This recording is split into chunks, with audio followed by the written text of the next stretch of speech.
जय हिंद स्टूडेंट्स, स्वागत है आप सभी का आपके अपने YouTube चैनल ज्ञान ऑनलाइन क्लासेस पर। आज के इस वीडियो में हम चर्चा करने वाले हैं कार्यालय प्रमुख अभियंता जल संसाधन विभाग छत्तीसगढ़ के द्वारा कुछ दिन पहले, लगभग महीना भर पहले, वित्त विभाग से कुछ प्रमुख पदों पर जो स्वीकृति प्रदान हुई थी, उन पदों को लेकर के अभी एक विज्ञापन जारी किया गया है और इस विज्ञापन में उन पदों को लेकर के संपूर्ण जानकारी बताई गई है। इस विषय से संबंधित हमने ऑलरेडी 2 वीडियो बना करके पहले ही YouTube पर अपलोड कर दिया था। यदि आपने वो वीडियो नहीं देखा है तो निश्चित रूप से जा कर के देखिए। इस वीडियो में जो ऑफिशियल नोटिफिकेशन अभी जारी हुआ है उस पर हम चर्चा करने वाले हैं, तो ध्यान देंगे। ये जो पूरा वीडियो होने वाला है ये जल संसाधन विभाग से रिलेटेड होने वाला है, ठीक है। और इस विभाग में कुछ प्रमुख पद हैं जिन पदों को लेकर के ये जानकारी यहाँ पर दी गई है। तो ये जो प्रमुख पद है वो है आपके उप अभियंता, अमीन, सहायक मानचित्रकार, अनुरेख आदि पदों पर ये जो भर्ती विज्ञापन है ये जारी किया गया है। इसके बारे में हम चर्चा करेंगे। चलिए, तो वीडियो में अंत तक बने रहिए। लिखा क्या है पहले एक बार इसको हम देख लेते हैं। विज्ञापन: छत्तीसगढ़ जल संसाधन विभाग, मंत्रालय, महानदी भवन, नया रायपुर, अटल नगर। ये पत्र क्रमांक आपको दिया है कि जल संसाधन विभाग के अंतर्गत सीधी भर्ती के राज्य स्तरीय पद संवर्ग के रिक्त पदों की पूर्ति हेतु छत्तीसगढ़ व्यावसायिक परीक्षा मंडल मतलब व्यापम के माध्यम से लिखित परीक्षा आयोजित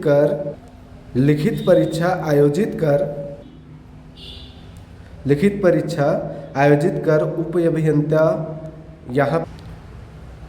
यहाँ पे बताया गया है उप अभियंता सिविल के 100 पद, अभियंता के 15, सहायक मानचित्रकार के 25, अनुरेख सिविल के 35 एवं अमीन के कुल 50। तो टोटल मिला के 250 पदों पर व्यापम को प्रस्ताव भेजा गया है कि आप इन पदों पर जितनी जल्द हो सके भर्ती का नोटिफिकेशन जारी कीजिए और जो भी आगे की प्रक्रिया है उसको चालू कीजिए। सीधा सीधा मतलब है जल संसाधन विभाग में 250 पदों को लेकर के महीना भर पहले जो वित्त विभाग से स्वीकृति मिली थी उसका प्रस्ताव व्यापम के पास जा चुका है और जितना जल्दी हो सके व्यापम अब इसे नोटिफिकेशन के रूप में अपने वेबसाइट में जारी करेगा।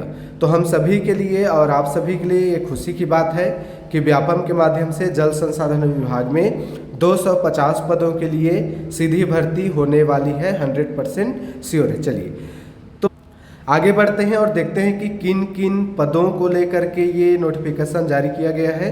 तो अभी हमने आपको बताया उप अभियंता सिविल, उप अभियंता ये जो सिविल है नियमित पद है, पहले बैकलॉग पद था, नियमित पद है, अभियंता है, अभियंता अलग अलग है, सहायक मानचित्रकार, अनुरेख, अमीन। तो किन किन कैटेगरी के लिए कितना कितना पद है देखिए। अनारक्षित है, अनुसूचित जाति, अन्य जनजाति, अन्य पिछड़ा वर्ग। यहाँ पे आप अपना पूरा डिटेल देख सकते हैं कि किस किस कैटेगरी में कौन कौन से पद हैं और कितनी किन किन की संख्या है। देखिए यहाँ पर ये आपको पूरा डिटेल से बताया है। तो ये आप जूम करके वीडियो को पॉज करके देख सकते हैं। हमने आपको बताया कि टोटल नंबर ऑफ वैकेंसी कितनी होने वाली है, 250, ठीक। इसमें जो सबसे पसंदीदा भर्ती होने वाली है वो अमीन पटवारी की है और अमीन पटवारी के 50 पदों को स्वीकृति प्रदान किया गया है जिसको लेकर के भर्ती परीक्षा होगी। यहाँ पर आगे बढ़े तो कुछ महत्वपूर्ण बात यहाँ पर परीक्षा तिथि मेंशन नहीं किया गया है। क्यों? क्योंकि अभी व्यापम के पास ये प्रस्ताव गया है। अब व्यापम जिस दिन इन पदों को अपने ऑफिशियल वेबसाइट पे डालेगा उस दिन वो परीक्षा की तिथि, फॉर्म भरने की तिथि और सभी जरूरी जो तिथि है, जो डेट है उसको मेंशन उसमें करेगा। तो फिलहाल यहाँ पर ये परीक्षा की तिथि अभी जारी नहीं हुई है। कब जारी होगी? तो मैंने बताया व्यापम जब इसका नोटिफिकेशन जारी करेगा। इसके बाद यहाँ पे आपको पेमेंट बताया गया है कि किन किन पदों के लिए कितना कितना पेमेंट होने वाला है। तो आप इसे जूम करके देख सकते हैं। तो वेतन लेवल 8 और वेतन लेवल 6, 4, 5 अलग अलग कैटेगरी के यहाँ पर वेतन बताया गया है। निश्चित रूप से बहुत ही अच्छा पेमेंट होने वाला है। पेमेंट तो अच्छा है ही, सबसे बड़ी बात यह है कि ये एक सरकारी पद है। चलिए आगे बढ़ते हैं। यहाँ पे अलग अलग पदों के लिए शैक्षणिक योग्यता बताई गई, जैसे कि उप अभियंता के लिए बताया गया कि राज्य शासन द्वारा किसी मान्यता प्राप्त संस्था से सिविल इंजीनियर में डिग्री या 3 वर्ष का डिप्लोमा होना चाहिए। और उप अभियंता की शैक्षणिक योग्यता ये बताया, आप पढ़ सकते हैं। सहायक मानचित्रकार का बताया गया है। अनुरेख सिविल के लिए बताया गया है। अमीन पद के लिए किसी मान्यता प्राप्त मंडल से 10+2 मतलब 12वीं की परीक्षा उत्तीर्ण होनी चाहिए। इसके अलावा चयन के पश्चात 6 माह में प्राप्त अंकों के जो प्रशिक्षण होगा आपका 6 महीने का, उसके बाद आपका जो विभागीय पेपर होगा उसके आधार पे आपको चयन की जाएगा।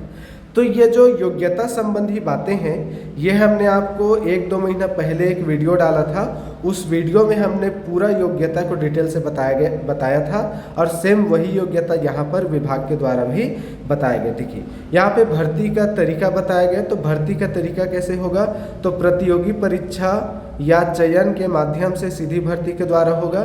सेवा के सदस्यों की पदोन्नति भी किया जा सकता है जो पहले से विभाग में होंगे, या अन्य जो भी तरीका है बताया गया। तो हम जो फ्रेशर बच्चे हैं जो तैयारी करते हैं उनके लिए तो ये कंपटीशन एग्ज़ाम के माध्यम से ये 250 पदों की भर्ती यहाँ पर ली जाएगी। चलिए यदि आपको आगे पढ़ना है तो वीडियो को पॉज करके पढ़ सकते हैं।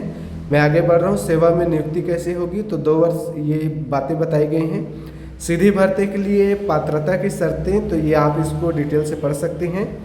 यहाँ पे स्पष्टीकरण है, ये भी आप पढ़ सकते हैं। मैं धीरे धीरे बढ़ रहा हूँ।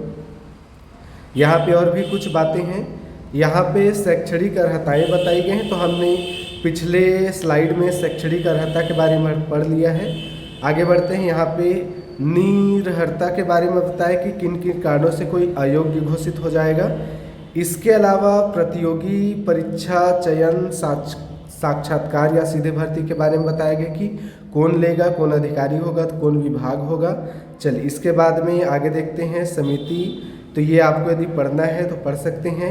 यहाँ पे चयन की प्रक्रिया पूरा डिटेल से आपको बताया गया जी कि कैसे कैसे चयन की प्रक्रिया होगी। समान अंक पे क्या होगा, समान नाम, समान तिथि होगा तो क्या होगा, ये आप सारी डिटेल से पढ़ सकते हैं। यदि एक एक चीज़ को पढ़ने जाएंगे वीडियो लंबा हो जाएगा। आगे बढ़ते हैं। यहाँ पे परिवीक्षा अवधि के बारे में बताया गया, तो ये आप पूरा डिटेल से पढ़ सकते हैं। ठीक है, आगे इसमें हम देखो परीक्षा अवधि में यदि कोई खास बात देखें तो ये 3 वर्ष की परीक्षा अवधि होगी। ये आपको ध्यान में रखना, मतलब आप जब एग्ज़ाम में सेलेक्ट हो जाते हैं तो ज्वाइनिंग के बाद में 3 साल आपका परीक्षा होगा, उसके बाद में आपका रेगुलर हो जाएगा। चलिए, तो ये कुछ खास बातें हैं जो इन पदों को लेकर है। हमने इससे संबंधित पहले भी वीडियो बनाया है, तो वहाँ भी जा कर के आप देख सकते हैं। तो हम सब के लिए बहुत ही खुशी की बात है कि 250 पदों को लेकर के जन संसाधन विभाग में ये भर्ती होने वाली है। एक बात मैं आपको बार बार बोल रहा हूँ कि इस भर्ती से संबंधित हमने पूर्व में वीडियो बना के डाला है, उसमें पूरा डिटेल दिया है। निश्चित रूप से जाके देखिए। अब जिस दिन व्यापम इस पदों को लेकर के वैकेंसी जारी करेगी उस दिन तो आप सभी को पता चल ही जाएगा। नहीं पता चलेगा तो हमारे YouTube चैनल के माध्यम से आपको इसकी सूचना दे दी जाएगी। तो चैनल को सब्सक्राइब करके रखिए, लाइक कीजिए और अपने फ्रेंड्स को ज़्यादा से ज़्यादा शेयर कीजिए। चलिए, तो इसी आशा और विश्वास के साथ कि आप इन पदों की अच्छी से तैयारी करेंगे, आप सभी को ढेरों शुभकामनाएं, बहुत बहुत बधाई। ऑल द बेस्ट, पढ़ते रहिए, मस्त रहिए। All the best.